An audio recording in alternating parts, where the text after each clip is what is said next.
Olá, boa tarde a você conectado conosco aqui no Notícias Agrícolas, aguardando pelas informações do mercado do boi. A semana está fria, digamos assim, começou aí olhando para os preços praticados na semana anterior e principalmente apertando o freio aí em relação a novas precificações. A gente viu uma regressão dos preços ofertados pelos frigoríficos já acontecendo em São Paulo. Porém, aparentemente os negócios deram uma travada. Pouca participação do pecuarista nesse momento e agora a gente precisa ficar de olho no tamanho das escalas de abate. Para explicar melhor todo esse cenário para a gente, o meu amigo Fernando Henrique Iglesias, lá da Safras e Mercado, está aqui já no vídeo com a gente. Bem-vindo, viu, Fernando? Obrigado por nos ajudar a entender a dinâmica do mercado. Já começamos a ver esse movimento de freio puxado aí na semana passada, as cotações já não evoluíam e essa semana a gente já vê cotações inferiores à da semana passada. É isso, Fernando? Boa tarde a todos que nos acompanham aqui no Notícias Agrícolas. É sempre um enorme prazer participar aqui em mais uma oportunidade, né? E sim, os preços do boi deram uma esfriada realmente, né? Só para dar um pouco de contexto, na última semana de junho chegamos a ter negócios ali a 2,60, 2,65 por arroba, e nessa oportunidade os frigoríficos aproveitaram esse momento de preços mais altos para conseguir uma frente ali nas escalas de abate, alguma dianteira, e agora já passaram a testar preços mais baixos em São Paulo. Ainda acontece alguma alta dos preços no centro-norte brasileiro, pensando que nessa região ali, Mato Grosso, Rondônia, Pará, Acre, o movimento Tocantins, né, os preços começaram a subir ali de uma maneira um pouco mais tardia. Ainda acontecem altas nessa região do país. Agora, para São Paulo especificamente, Mato Grosso do Sul também, a dinâmica é um pouco diferente. Tá? Os frigoríficos vão tentando aí patamares mais baixos de preço, vão tentando aí reduzir as cotações, avaliando que tem alguma dianteira nas escalas. Mas os negócios não acontecem tanto assim nesse nível de preço, não tem saído tantas negociações. É isso que eu ia perguntar, Fernando. A comercialização não é a mesma, então. Eles compram mais pouco. Exatamente, até tem relatos de negociação nesse patamar de preço, mas são negócios pontuais, não chega assim a serem negócios avolumados. Então, por isso que é importante, muito importante monitorar duas variáveis de mercado interno, né? A primeira delas é o comportamento das escalas de abate, qual que é a posição das escalas de abate na indústria. Hoje os frigoríficos em São Paulo aí estão trabalhando com 6, 7 dias úteis de escala aí de dianteira, já deu uma encurtada, já chegamos a ter aí 9, 10 dias úteis depois daquele volume de compras, né, no final de junho, de 260 a 265, agora a escala já está trabalhando um pouquinho mais curta novamente. E o outro aspecto que precisa ser mencionado é o atacado, tá? A situação do atacado, e também vamos ter que olhar para as proteínas concorrentes, em especial carne de frango. Muito bem, daqui a pouquinho a gente fala do atacado, mas deixa eu só entender uma coisa, a gente então já começou a ver essa escala recuando, Fernando. Sim, já percebemos essa escala um pouquinho mais curta, já percebemos esse encurtamento ali nas praças paulistas, uma dificuldade um pouquinho maior de fazer escala nesse preço mais baixo.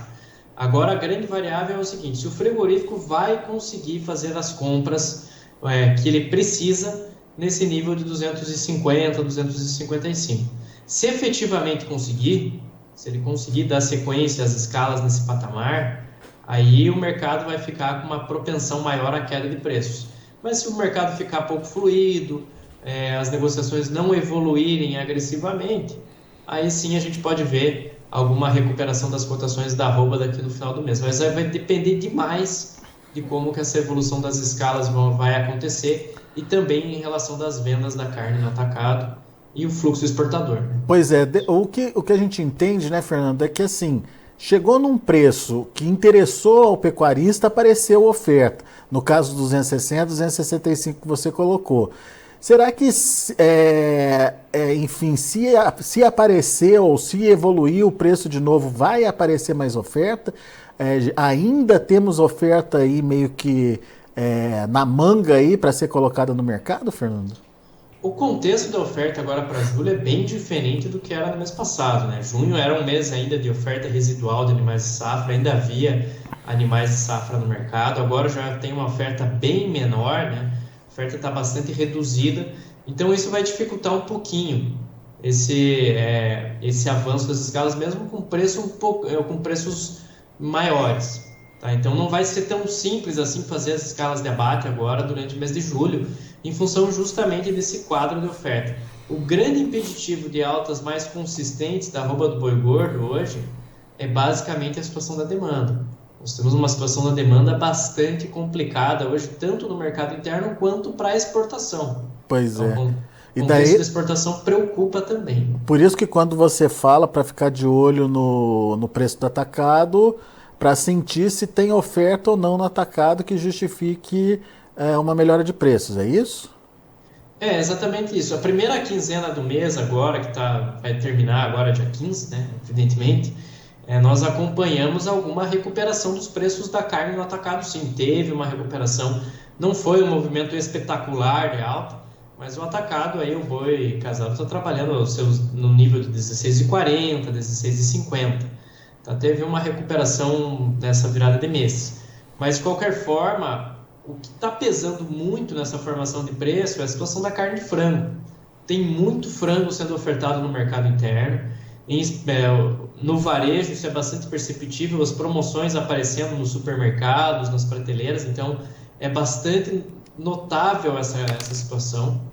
E isso acaba pesando demais naquela parcela da população que tem uma menor renda, que recebe aí 2, 3 salários mínimos. Essa parcela da população vai acabar optando por proteínas mais acessíveis, por proteínas que causem menor impacto na renda. Tá? Então, a carne de frango ela está muito mais competitiva quando nós comparamos com a carne bovina e também com a carne suína. Então, isso acaba fazendo muita diferença na movimentação da indústria, tá? Em relação à venda dos produtos. Muito bem. Então temos aí a carne de frango competitiva, temos aí as escalas de abate, e você falou das exportações, Fernando. Isso me preocupou um pouquinho. O que aconteceu com as exportações? Primeira semana saiu o relatório ontem, né, do SECEX. Parece que também deu uma redução aí, ou teve uma redução aí dos volumes exportados e da receita também. Todas as variáveis ali que são mensuradas apresentaram queda. Preço, receita, volume, tudo isso esteve mais baixo quando nós comparamos ali com julho de 2022. Tá? Para se ter ideia, ano passado, tonelada da carne bovina pago pelo importador chinês estava acima de $7.000 a tonelada. Na média dos demais, ali estava em 6.359. Tá? Agora, julho de 2023, ainda não tem como a gente separar, né, os dados por países, etc. Mas a média das vendas ficou em $4.862. Tá? Então teve uma queda importante nesse período, que afeta logicamente na arrecadação. O ano passado, nessa época do ano, o Brasil arrecadava aí mensalmente mais de $1 bilhão em venda de carne bovina.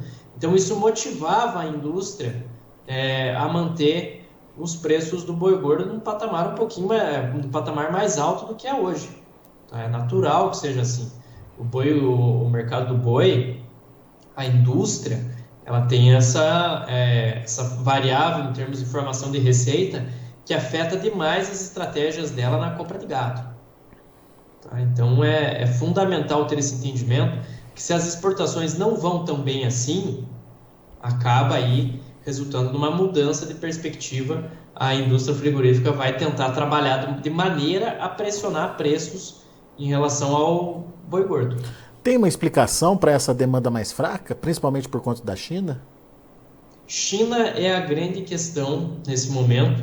A economia chinesa não apresenta bons indicadores. Tá? O governo chinês segue numa tentativa de reaquecer a atividade econômica via corte da taxa básica de juros. Enquanto as grandes economias do mundo, Estados Unidos, União Europeia, até mesmo as demais economias emergentes também, África do Sul, México, seguem subindo os juros para conter a inflação, a China está no momento oposto. A China está cortando os seus juros, ao invés de subir, para tentar estimular a atividade econômica via crédito barato. Tá? Basicamente, ela corta os juros, visando ali favorecer o crédito imobiliário, favorecer a construção civil, tentar dar uma reaquecida na economia, estimular o consumo, estimular o investimento. Tá? O ônus dessa estratégia, quanto as demais economias mantêm juros altos, o dinheiro acaba saindo do mercado chinês, que é bastante lógico. Então, isso está promovendo a desvalorização cambial na China. O yuan hoje trabalha próximo aí a 7,30 por dólar. Ele está bastante desvalorizado. Para as exportações chinesas, isso é fenomenal, isso é ótimo. A China vai conseguir aí vender de maneira muito competitiva todos aqueles produtos que ela vende, produtos têxteis, componentes eletrônicos, químicos e assim por diante, né, no mercado. Mas ela não vai ter a mesma facilidade quando se trata de importação. Tá? As importações se tornam mais caras nesse processo de grande desvalorização cambial. Então, muitas vezes, para compensar essa desvalorização monetária, o importador chinês vai tentar baixar preços em dólar de carne bovina, carne suína e carne de frango. Outro aspecto também que agora a gente vai entrar, né, é a crise da suinocultura chinesa. A suinocultura chinesa segue em crise e, querendo ou não, como aqui no Brasil o padrão de consumo, a preferência é pela carne bovina, lá na China essa preferência é pela carne suína. Então isso acaba interferindo em todo o nosso contexto de exportação. Tem a China demandando menos, tem a concorrência com a carne de frango aqui no mercado interno, que no final das contas justifica uma demanda menor também. Tem essa questão dos frigoríficos buscando ajustar aí a oferta e demanda e, consequentemente, buscando ajustar preços da arroba. Ou seja, é um ano complicado, hein, Fernando? Para entender esse mercado, precisa aí de muitas aulas, né? São muitas variáveis agora em 2023, né? Temos muitas questões relacionadas à demanda. A oferta, já havia a percepção realmente que 2023 seria um ano de maior oferta, seria um ano de maior descarte de matrizes, seria um ano em que a produtividade média, todo aquele investimento que foi feito ao longo da cadeia produtiva de 2020 para cá, ia ser traduzido em capacidade produtiva. Tinha essa percepção. Isso é característico do ciclo pecuário. Agora, as questões relacionadas à demanda, elas também estão pegando agora dentro do mercado brasileiro. Quando aqui no Safras e Mercado nós projetamos o setor carnes, fizemos as projeções do setor carnes para 2023, porque nós tínhamos o entendimento que realmente haveria uma maior oferta de carne bovina no mercado. Por conta disso, a avicultura de corte e a suinocultura teriam que fazer ajustes produtivos para se adequar a esse aumento de oferta da proteína que é a preferida da população brasileira. No entanto, a avicultura e a suinocultura não fizeram esses ajustes. Então, ainda estamos convivendo com um adicional de oferta. Tá? E já adiantando para quem está nos acompanhando aqui no Notícias Agrícolas, que no final desse mês divulgaremos os dados, as primeiras projeções do setor carnes para 2024. Tá? Quais vão ser as estimativas de abate e de produção de cada uma das proteínas aqui no Brasil para o próximo ano. Então, vamos trazer bastante informações interessantes ali para tomada de decisão em 2024. Muito bem. Meu caro, vamos ficar de olho aí no que pode acontecer. O fato é que nem o mercado futuro tem sinalizado uma mudança muito significativa, né? Aliás, o mercado futuro muito em linha com o que está acontecendo no mercado físico, né? Exatamente. O mercado futuro, todos os contratos de julho a outubro estão trabalhando dentro dessa banda de preço que a gente mencionou, de R$ 250 a R$ 255 reais. O único que está um pouquinho acima desse patamar é o contrato novembro, mas o restante ali de julho a outubro, todos trabalhando nessa faixa realmente de 250 a 255.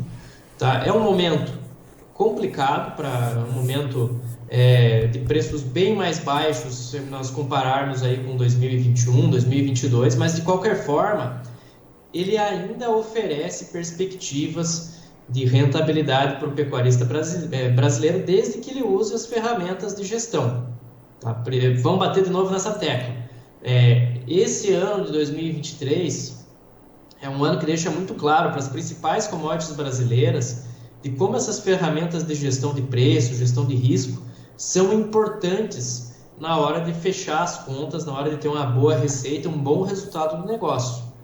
Tá? Ferramentas ali de proteção em bolsa, hedge, etc., são muito bem-vindos em anos como esse de 2023. Realmente precisa proteger todo esse investimento que foi feito ao longo da cadeia produtiva, que já vem de anos, né? É. O produtor brasileiro está colocando, não só o pecuarista, né? Está colocando muito dinheiro dentro das atividades, produtor de milho, produtor de soja, assim por diante, e precisa preservar todo esse investimento que está sendo feito. Muito bom.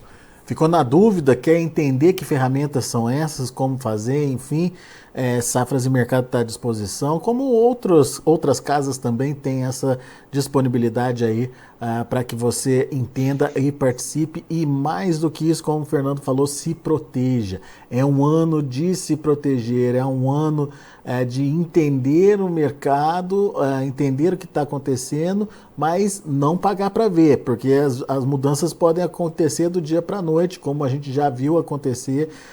Por exemplo, estamos passando por uma semana onde a expectativa de todo mundo era que o mercado continuasse crescendo. Por que está caindo agora, né? Ninguém estava prevendo isso, então vamos ficar atento aí para as possibilidades de se assegurar e se proteger, certo, Fernando? Exatamente isso. O mercado tem muitas variáveis hoje.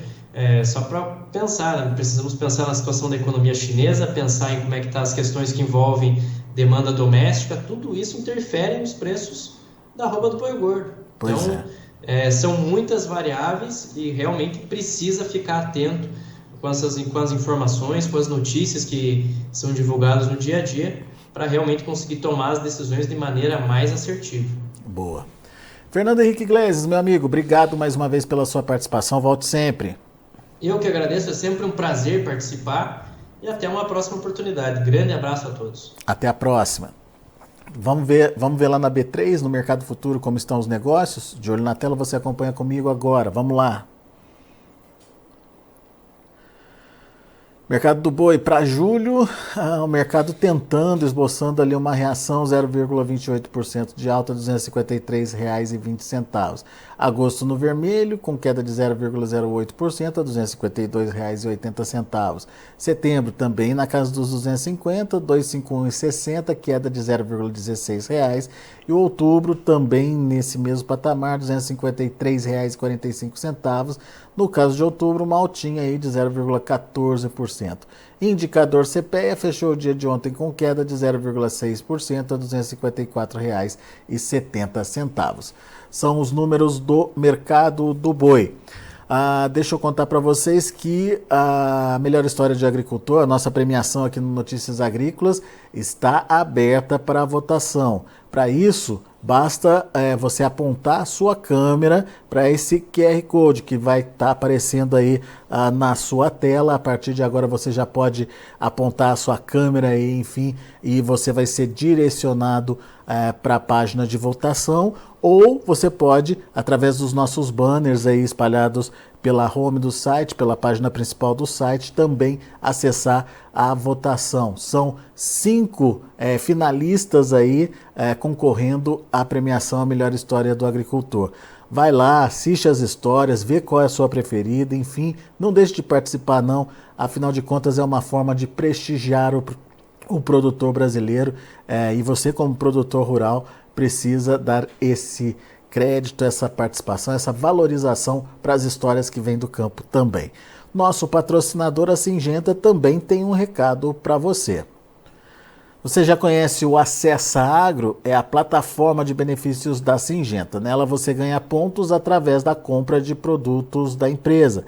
São mais de 3.000 itens que podem ser trocados pelos pontos adquiridos. Vá agora mesmo ao acessaagro.com.br e conheça todas as possibilidades de troca aí para a sua propriedade. Se você é agro, acessa. Daqui a pouco a gente volta com outras informações e mais destaques.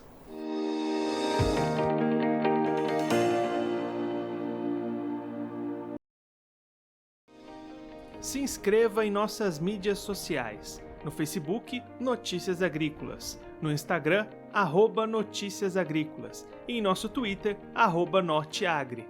E para não perder nenhum vídeo, não se esqueça de nos acompanhar no YouTube e na Twitch, Notícias Agrícolas Oficial.